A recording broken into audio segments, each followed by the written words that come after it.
You are listening to an MLGA Network podcast. One, two, three. Clap.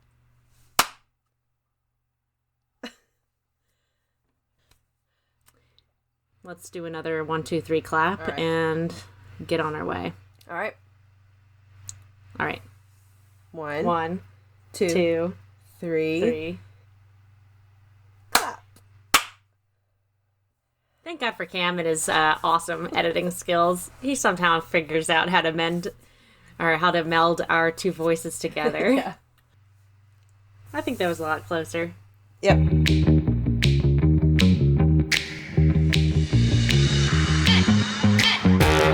Welcome to Voluntary Vixens, where Jessie and Maddie give a female voice to news and pop culture with a libertarian twist.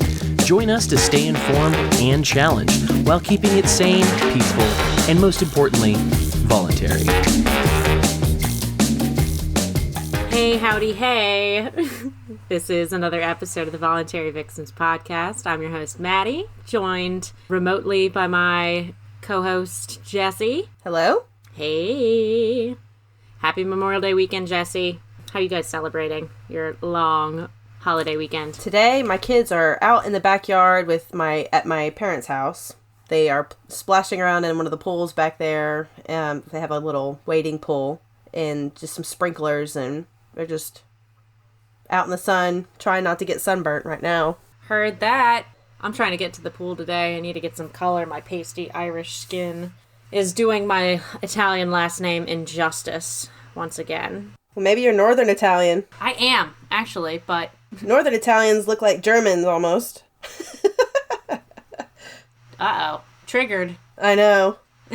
I do have some actual German ancestry in me, but not very much. Anyway, Europe's a interesting blend of folks. We wanted to get started today talking about Memorial Day weekend. It's a holiday that, a lot of people might be celebrating with some barbecues, some flag waving. I know I've got family members at the beach right now. Pretty jealous. I think I am so happy. I just had a week of work travel, hence the last episode. Jessie ran on her own without me. I was basically running around Texas and then Boston for a week, and yeah, so while that was super great, it was exhausting. I'm back. I'm glad to be back in Maryland, and also to do nothing this weekend, as little as possible. Yes. Yep. The freedom to do nothing. Sometimes that's the best. Absolutely. I think you need it for your mental health. I know I do. So there's a lot of ways we could go with this episode, and I'm pretty fired up today about it, having heard some recent news. And if you go to our Instagram and follow us there at Voluntary Vixens, totally random here, we as an account got tagged in some Liberty Book Club challenge. And so I thought what was appropriate for coming into this weekend, our episode, and just one of the books that, and I should say essay, really, one thing that really opened my eyes to what the nature of the state was and is Rothbard's Anatomy of the State. So you'll see that was my first post, called out our friends at This is MLGA, Make Liberty Great Again podcast, our allies and partners in crime. And when I say crime, I mean thought crime. That's true. On that note, war is the health of the state. War is a racket. And it's hell. Amazing. It's amazing that we have this holiday that celebrates those who have died, which is noble, and bless their hearts and bless their intentions. And I don't want to say bless their cause, because the cause has generally been some dishonest and or manipulated truth, quote unquote, from the government to get us involved in these foreign interventions across the past century. And all it's led to is unnecessary deaths, both on our side and the sides of these countries that we decide to involve ourselves in unnecessarily. Yep. So, pretty fired up. I think I don't want to be one of those people that has to be the bearer of bad news all the time, or just a huge Debbie Downer or a cynic. Like, I'm actually an optimist. So it hurts that I have to sometimes be the only person in the room that thinks about war. But, people don't realize, like, this is such a serious holiday, and it's more than just the 3-day weekend. It's more than the trip to the beach. It's more than waving the flag, singing God Bless the USA, and it's more than barbecues and taglines. Yep. And just false, I want to say false patriotism. Yeah. Just because you're a quote-unquote patriot does not mean you have to support everything that our government does. And whether it's at home or abroad, I think that's something that, Ron Paul talked about a lot. Real patriotism is being able to question your government. Exactly. That's what the founding of our government was. Is our president wasn't supposed to be like a philosopher king that just ruled over everything. He was supposed to be our public servant. And we were supposed to question his judgment constantly. And now we've gotten to a place where our government, especially our president, thinks that he or she is above our opinions of them and that they don't have to listen to us. And I think that that's got to change. Amen. I get a lot of flack too, like you do, if I criticize our past presidents too. I get asked all the time, like, do you even like any presidents? I mean, I could say probably in my lifetime, I don't think we've had a good president. Every single president that we've had, their foreign policy has been god awful. I mean, it's been basically getting involved in things we had no business getting involved in. And it's been selling arms to foreign nations. It's been invading other countries and creating animosity towards us, and not just us, towards Europeans too. And we're all paying the price for that now. I mean, how many terrorist attacks have happened in Germany and France in the past couple years? Definitely. That's our foreign policy. That's what we're doing. We're creating hatred towards us. And because Europe is closer and more connected geographically, obviously, to the Middle East, they're dealing with a lot more ramifications than we are. We don't see as much of it on our own soil. But we have C-9/11. That was blowback. They didn't hate us because we were free. They hated us because we were over there. Yeah, and we'd been over there. We were killing their women and children, and they got sick and tired of it. So yeah, not saying anybody on our side, like as a civilian and a very ignorant is bliss individual, anybody that lost their lives on that day, we're not saying that they deserved it or had it coming, but right, every single action has a consequence. That is the when you create violence towards others, you are inadvertently putting your own family, your own life at risk because you don't understand yet how that's going to come back on you. So no, that's a good point. I think that anytime, and I wish that our politicians could understand that, and maybe they don't really think about it because it doesn't necessarily affect them. But all those people that died on 9/11, those people died because of leaders of our nation and leaders from other nations made a lot of decisions on our behalf that led to this. So there's probably multiple factors, and I can't just say that it's all just that. I mean, I'm sure there's other factors involved in it too, but you can't think that you're going to go into another country and invade and cause violence over there and that there's not going to be some percentage of blowback on you. What I don't understand is it cognitive dissonance or just like a complete failure to understand how if anything that we did as a government and like our military power appearing in other countries and acting like telling our people back home, we're doing it for their freedom. They will love us. Like, they'll cheer for us in the streets. Are you kidding me? Like, that's insane. Could you imagine, say, Russia, who is everybody's most hated country right now? Stupid. Like, let's focus on people like Saudi Arabia. Or Qatar. China. Anyway, but, like, could you imagine, say, Russia was coming over here and decided to, quote-unquote, give us freedom, give us democracy. Last I checked, everybody seemed to take really huge issue with the idea that Russia had something to do with what happened in our 2016 election. Don't think it did, but everybody's up in arms about that. Still, years later, here we are in 2019, and that's still the topic of discussion. I mean, it's also strung about in the mainstream media because it's the shiny object that prevents us from actually looking at the real problems like Saudi Arabia, Qatar, Middle East, and like just foreign entanglement and things we've done abroad. I mean, we've literally propped up people in other nations before. It's like it's our job. It's like it's a pastime. America's greatest pastime isn't baseball these days. Yeah. It's putting up dictators in foreign countries that we like, the country itself hates, and then we're like, oh, well, it's, just not our fault that these countries are in turmoil and absolute disarray and can't seem to get up their quote-unquote SHIT together. Right. It's not necessarily... There's, like you were saying, there's a lot of factors that go into the state of a country. Right. And its population and what's going on there, but to act like we don't have share some of the responsibility for the condition of name a place in the world.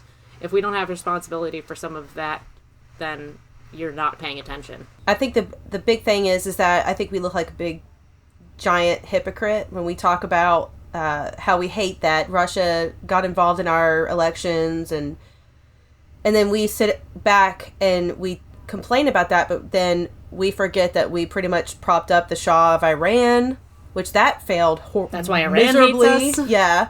And we wonder why Iran hates our guts. And then did we forget that we basically propped up the president of Afghanistan after we invaded? And we were so proud of ourselves because look at all these women that are voting. Their votes didn't matter. Are you kidding me? We already knew who we wanted, and that's who got it. So if anybody asks me again, if there is a president that I even like, not one from my lifetime. There's only two that I can think of, and none of them I was even alive during. So for sure, both the Bushes sucked bad. Awful. They were awful. Awful. They were awful I think that just in the recent times, we can thank both of them for our entanglements in the Middle East, for sure, in recent times.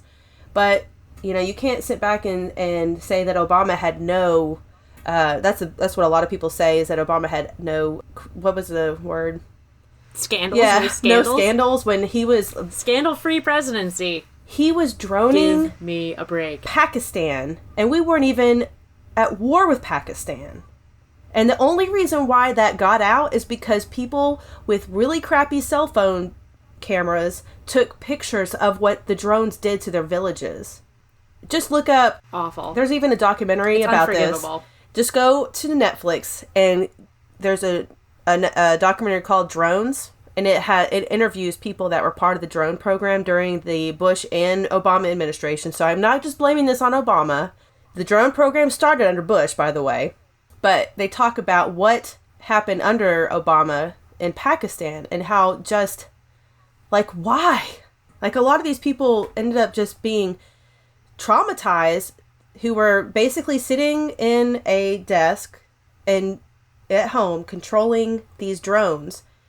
They weren't even right there. And that alone, just knowing what they were doing to these innocent people, was traumatizing enough. The things that they had to see.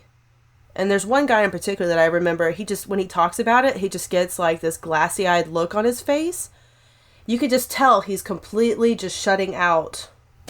And he's visualizing what happened during those times. And that's what Are you talking about a Pakistani? No, I'm talking about a U.S. one of the soldiers involved. Yeah, they had hired these people that were, I guess, gamers. And they could control these drones really well. Because it is kind of like a video game. And just realizing... You're able to disconnect yourself enough. I think that's why they did the drone program, because they thought maybe that'll be less traumatizing to the soldiers, but it just wasn't. No, I definitely think so. And, it doesn't seem like real war.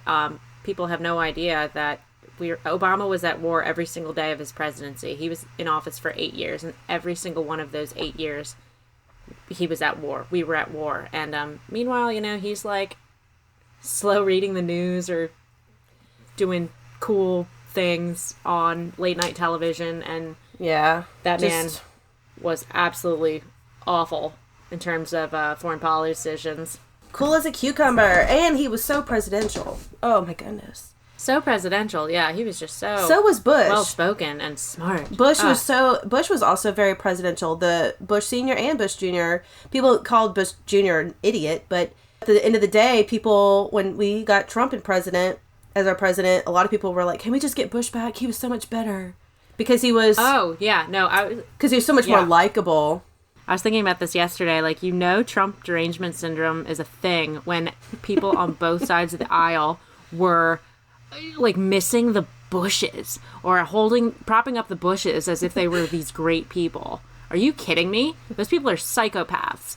Oh my God. And I'm glad I see that now. Like, of course, growing up, like, I was born in 1990, so I immediately basically had 8 years of Bill Clinton, then 8 years of Bush, then 8 years of Obama. It's like, I grew up in some of the worst times, I think, in American foreign policy history. I didn't have any idea about this until I got red-pilled and started having to think about my blind spots.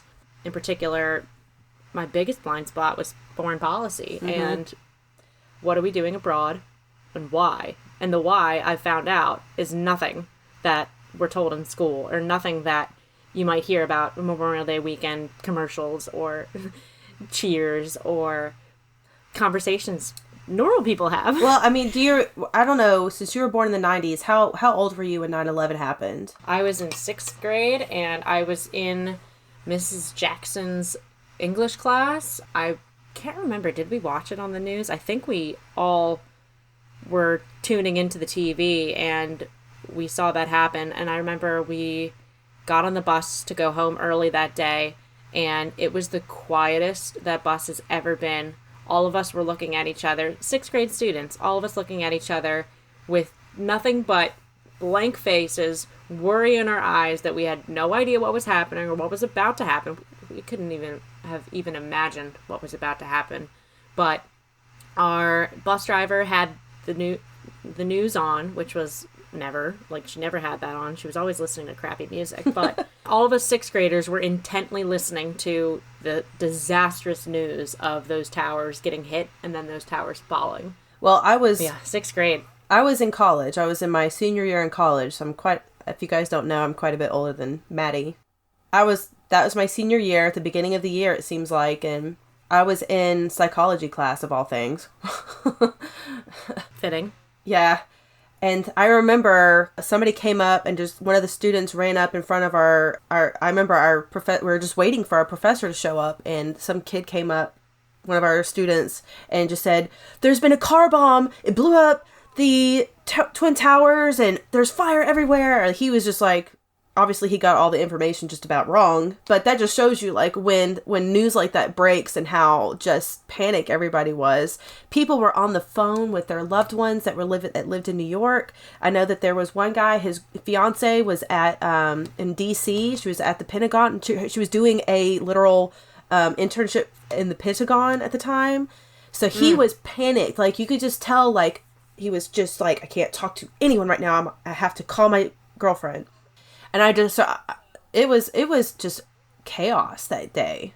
No, definitely. And so, like, one of the reasons that everybody was basically stone cold sober where I'm from is because I'm from Montgomery County, Maryland. So that's right outside the D.C. area. So I can't tell you how many people that I went to school with and grew up with whose parents either worked downtown in D.C. just in a private entity or for the government. And so, a good deal of them were I could tell, very worried about their parents and their family members that might be right down the road and what kind of chaos was going on outside our usual very insulated little bubble. But now when we think about 9/11, do we not think about a million different conspiracy theories? Yeah, and I think that's another way to just cloud like what is actually important. So I think there's a good deal of purposeful misinformation, rabbit holes that may have been planted for people to go down. And, I definitely like to question everything, and I still encourage everybody to go check out, 28pages.org or 28pages.com regarding the 28 pages that were released in the past few years that were from classified documents, and they have evidence of the ties to Saudi Arabia. Yeah. And how it was them that financed those, the hijackers, and the connections that our government knew about at the time, knew about before. Mm-hmm. It's unforgivable. And so, like, without even going down conspiracy road, there are plenty of things to question and be very speculative about in terms of what they told us happened that day.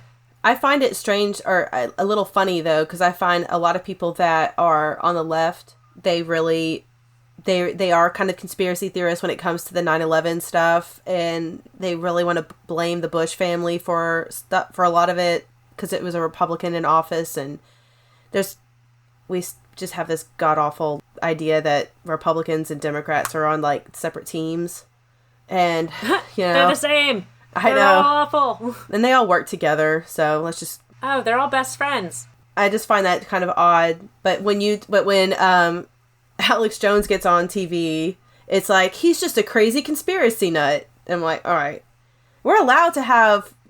Conspiracy theories are not necessarily a crazy thought process. I mean, if there is a gap in knowledge of information and we don't have that gap, nobody's giving us that information, our brains have to come up with that. Especially when you're talking about something like 9/11 that was so horrific. We want answers. And so life-changing. And we still, I mean, let's see, it's been 18 years since. So we haven't really gotten much answers since the day that it happened. Nothing satisfying, at least. Yeah, our government still hasn't answered any questions. And or the answers that are readily available, the public doesn't really care. Or doesn't... Or believe. Because it doesn't add up. It's just... It doesn't add up. It's and or inconvenient to go look for actual truth or do your own research or think about unpleasant things. Believe me, I get it. Like, I've had to take breaks recently from listening to anything political because I can't stand it. Oh, I know. I did make this mistake of listening to if you guys ever listen to the Conspiracy Guys on their podcast, they have a whole bunch of different conspiracy theories, and they have one on 9/11. Oh, there's the Irish folks? Yeah. Oh my God. And I love listening to Irish accents. It's just like, they can talk about god-awful things, and it will just come off so cheery and funny. Right? Yeah, funny. You think it's a joke, and you're like, oh my God, they're talking about... Oh yeah, they're talking about people craziest... burning alive in a tower. That's probably not funny. No, definitely not funny. But it's just that accent helps it go down smoother, I think. But that, for sure, that episode had me all over the internet looking at different things that they referenced, and I was just like, wow, I never even thought of all this stuff. But it highlighted more and more to me just how war is hell. I mean, we just don't want to put ourselves, our citizens through this. And so we should try, our government should be trying, and it used to historically try to avoid getting us in these types of situations. Because I was just thinking, World War I and World War II, I mean, America was late getting involved in those wars. And I think World War I was sort of like the opening of the floodgates, though, because when Woodrow Wilson, once he got involved, he was trying to manipulate and control the whole thing after that. And I remember reading accounts from different world leaders about their viewpoints on Woodrow Wilson and how he thought that he was a demigod making decisions for all of Europe. Yeah, no, good old progressive Woodrow Wilson. Another president I don't like. Oh, he's probably tied for first place worst president we've ever had, just because of the ramifications that we still see to this day, and both internally and externally, our idea or our opinion on foreign entanglements, foreign involvement in wars. We can thank him for World War II in a lot of ways. Yes. No, he was a horrible man and horrible ideas, and so anybody that still props that guy up, you're just about as crazy as propping up the Bushes. Yeah. Like anybody who likes to make everybody sit down and watch Birth of a Nation together is probably not a good person. I'm just going to say. And when it comes to the scene where the quote-unquote black people, which is really just white people dressed up in blackface. Oh, in blackface? Yeah. Perfect. Are raping white women, and him saying, oh yeah, that's how they really are. That's probably not a guy you want to listen to on anything. I don't want his opinion on anything. Like, even when it comes to coffee flavors. That's not going to be my guy. No. Nope. Let alone, like, public education. Oh, my God. Yeah, he was not... Anything else that he's responsible for, what we see today. That's a good point, though. Like, our country is a baby country compared to other nations in the world, and our founders were vehemently against foreign entanglements, intervening in other countries. I mean, it surely, as power always does, corrupt, led to getting involved in other countries. And today, we're not really an American nation. We seem to be the American empire. And it's like, where are we not involved? Where are we not knocking on their door, demanding they bow to us? Mm-hmm. And we were never supposed to be an empire. An empire is what we seceded from. An empire is what we fought a war, and a bloody, bloody war for years to emancipate ourselves from. Yep. It's kind of like the ring in Lord of the Rings. It's just like that, or the throne of Game of Thrones. It's like, once you have that seat of power, it's like it just changes you and corrupts you. I think I would. No, definitely. And I think that corrupt people tend to seek that power as well. So. Oh, absolutely. That's why the people at the top of the food chain politically are all like the worst people imaginable. Yep. And it's just like you find out about shady stuff that they've been doing for years. Like, it's disgusting. Disgusting. Yep. And then when you're talking about like World War II and all the things that once we got involved, all the things that were put into place. I mean, I don't know if a lot of people know this, but after World War II, America and England, or the UK, decided to divvy up the Middle East. It was the Pikes-Picot agreements. We actually had a different leader in mind for Saudi Arabia before the Saudi royal family became the leaders, but who we had in mind got killed off. So we had to go with the Saudi royal family. So it kind of tells you a little bit. Just first off, when we think that all the stuff that's been going on in the Middle East and all the terrorist attacks just is a recent thing, it hasn't really been. It's kind of goes back to that war. Because we just... And our intervention. Yeah. Us trying to pick and choose our leaders. Us trying to... Well, we're trying to... A lot of the people in the Middle East were the boss. Were migrant people, too. They were Bedouins, and they didn't need to have these lines of demarcation of, like, this is Jordan, and this is going to be Syria. And this is Saudi Arabia, and this is going to be blah, blah, blah. It's like, we did that, and then we said, okay, now... everybody in this line is going to be this country. Everybody within these lines is going to be this country. And it really created a lot of problems. I mean, especially when we created Israel. I mean, the land of Israel was filled with Jews and Arabs at the time. And I think a lot of people don't even realize, like, when all of these European Jews moved to Israel, they weren't seen as Jews. They were seen as Europeans. And that really pissed off the people that live there. Now that makes sense. That's also probably why there's constant problems going on in Israel too. But if you talk about that... Oh God, yeah. If you are critical of Israel in any way whatsoever, then... And thus you're an anti-Semite, and you hate Jews, and... You might as well grow your weird little beard or your weird little mustache, and... It's just...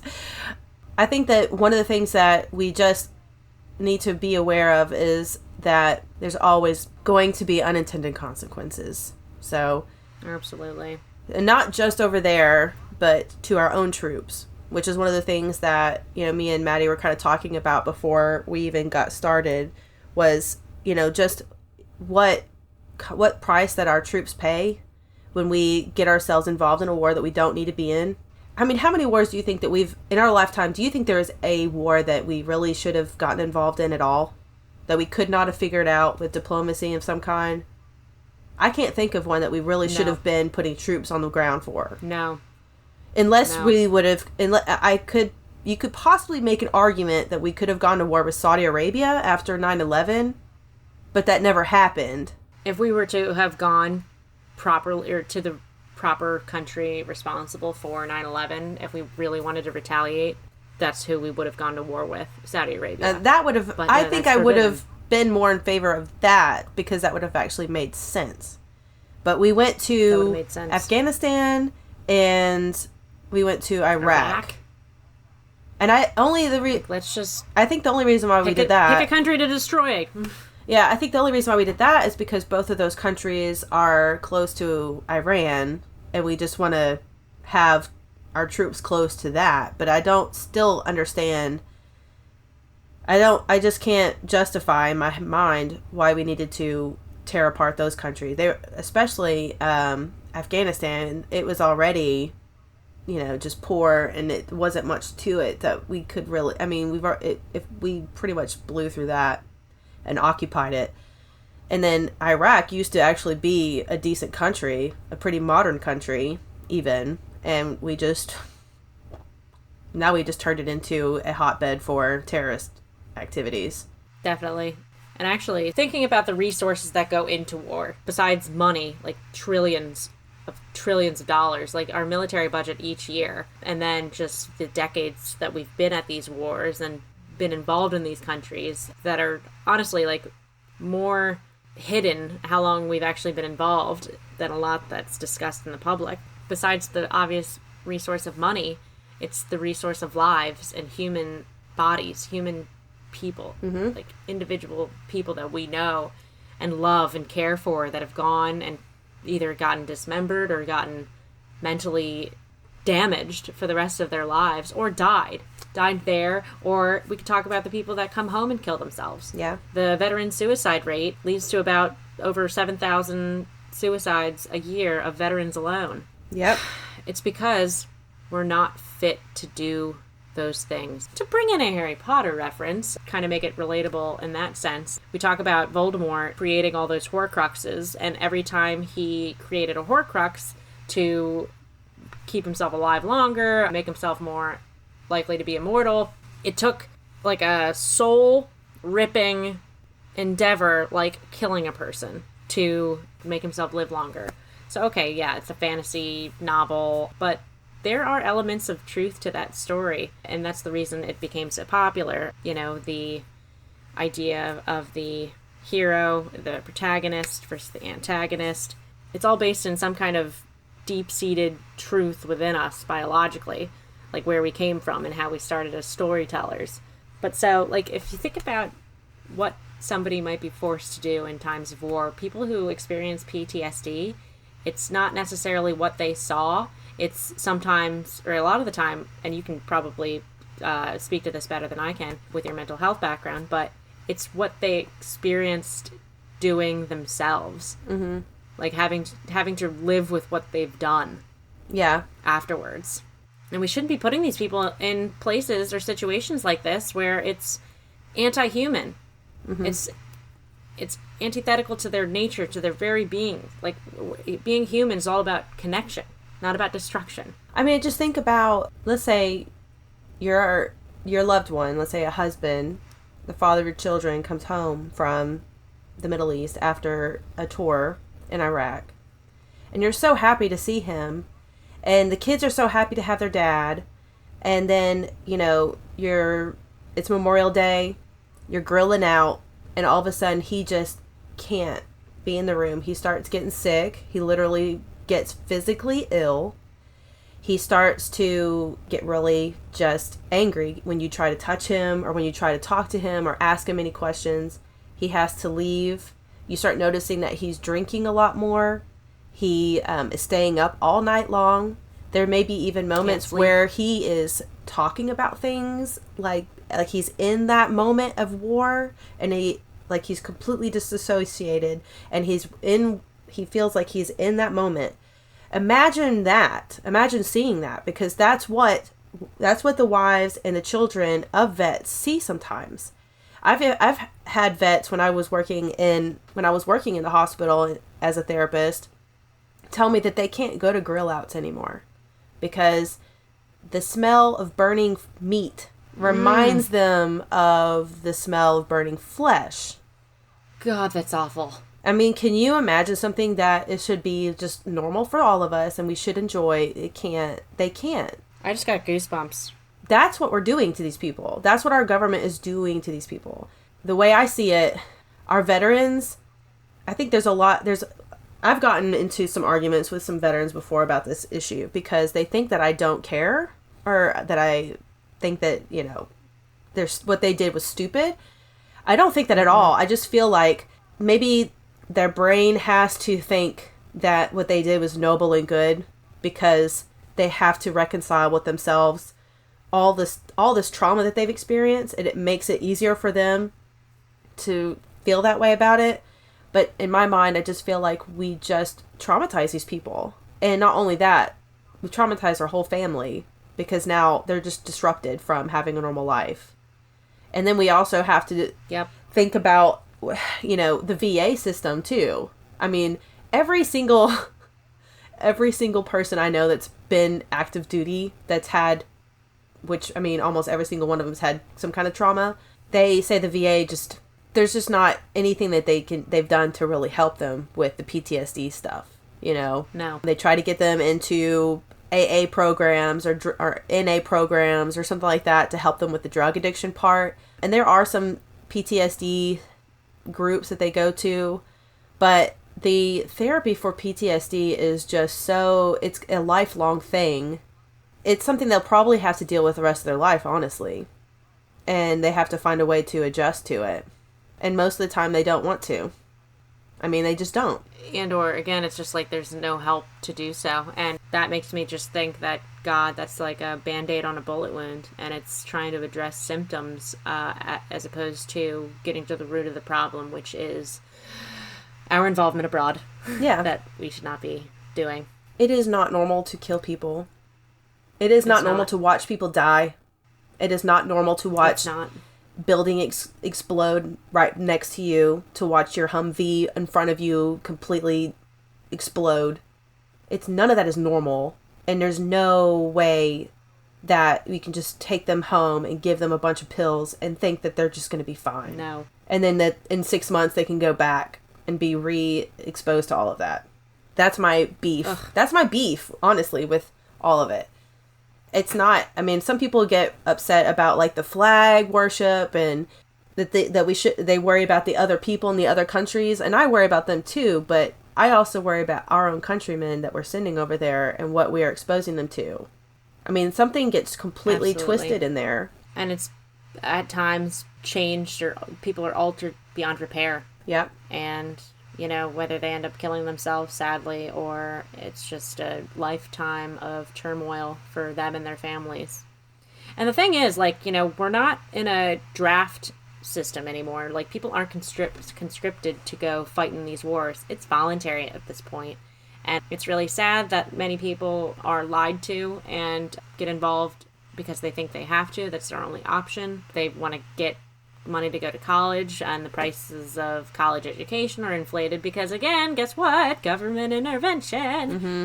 That's another episode entirely, but it's just like, I wish the questioning of our involvement was more at the forefront of these discussions, and I think Memorial Day weekend is a perfectly apt time to do so. Well, and I think we do have some people who are in our government that do question it, like Tulsi Gabbard, for example. And yes, I mean, I even get made fun of for this. I'll disagree with her on a lot of other places, but she is right on when it comes to foreign policy. Yeah, I mean, I think number one, she went to Syria herself to see for herself how things are going on the ground, and talk to people on the ground. She was in the army herself. Yeah, she enlisted. Yep. After 9/11, actually.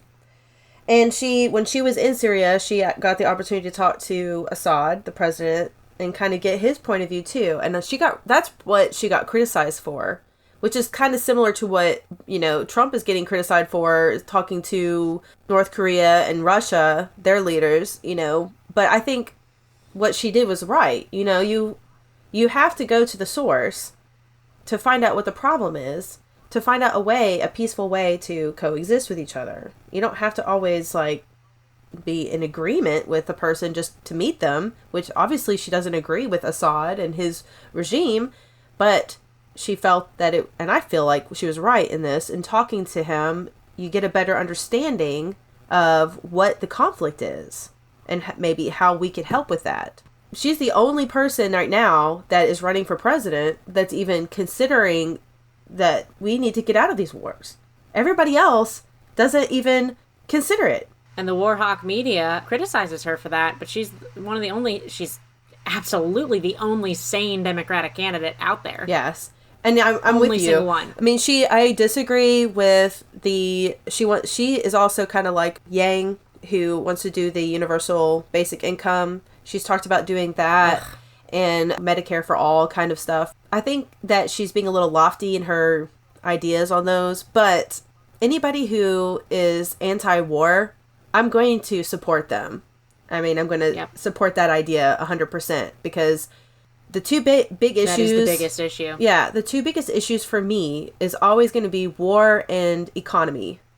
If we are constantly... And they go together, because if we're constantly they go hand in hand, at war, we're spending trillions of dollars on foreign entanglements that we don't need to be in. That money could be spent here at home much better.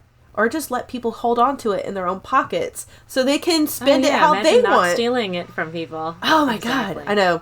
Somebody asked me, like, well, if we didn't get taxed, how would we pay for our schools? I was like, you can go to whatever school you want to. If you could hold on to your money, you might be able to afford a private school. You might be able to afford to pay for your county's road improvements. You might be able to build a new hospital. You might be able to... There's all kinds of things that you could do with that money. Yeah. No, keep your money local. Yeah. Do not send it to Washington where it gets used and given to the military-industrial complex. Yes. But anyway, keep your money local and don't send it to these psychopaths, whether they're in our own government or the governments abroad that are doing awful things to their citizens. Our military-industrial complex is like the number one thing we spend our money on. Our taxes goes to that. And then the second is like, what is it? Plenty of other things that we shouldn't be threatened at the point of a gun, at the end of a gun, to pay for. I would almost say that we probably don't know what a lot of it goes to, but I'm sure it goes into the pockets of people in government. I'm sure that's what it is. People that we don't want it to go to. Oh, yeah. It's not for the children. Don't let them fool you. And I was just reading about how Justin Trudeau just gave like $5 million to a foreign national. I don't even remember what it was for. And that's... Hey, Justin, that's not your money. Yeah, I mean, it's just like, why? But we're not any better. We do that all the time. Oh, all the time. Anyways. But anyway, I'd love to encourage everybody. Like, I'm here, not an expert. I'm literally sitting in an armchair right now, I'm not acting as if I'm an expert on any of these things, but go support the people that are. They spend their life's work and any free time that they have fighting for liberty and fighting for proper information to be out there. I'd say follow Ron Paul Institute, Daniel McAdams, Scott Horton, antiwar.com, bluerockwell.com, Gareth Porter, his excellent work on Iran, Middle East in general. Some people that we know in our little network. Huge shout out to Will Porter, Kyle Anzalone. Go follow smart people that are pro-peace is really, I think, the most important thing. You can criticize Tulsi Gabbard or Ron Paul on their viewpoints on their foreign policy, but I would say that you also have to keep in mind that both of those people, they both served in the military. They know firsthand exactly what they're talking about. They're not just anti-war because they're, hippies and they just want to put flowers and rifles. They really care because they experienced it themselves. And Ron Paul when he was running for president, he got more donations from military, active and retired military. Active duty military. Yeah. Yep. So I think that's something that's to say something. I think most liberals in general are anti-war. They just kind of forgot that they are.